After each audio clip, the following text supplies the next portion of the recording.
Benji,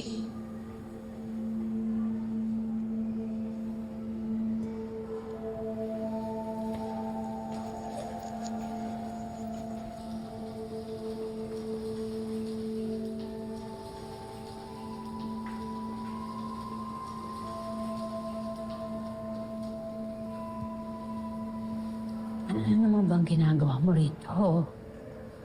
gusto lang kitang kausapin. Para siguraduhin na hindi mo sasabihin kay Jenny ang totoo.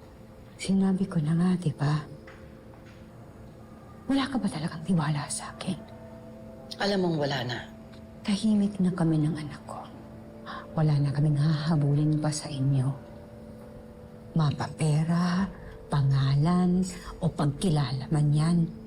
Wala na. Sinisiguro ko lang. Dahil masyado nang masakit ang katotohanan. Kapag kumalat pa ito at makaiskandalo.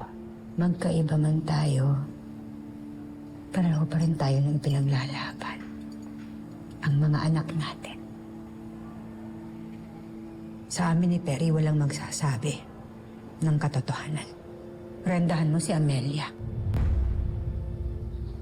Nakausap ko ang mama.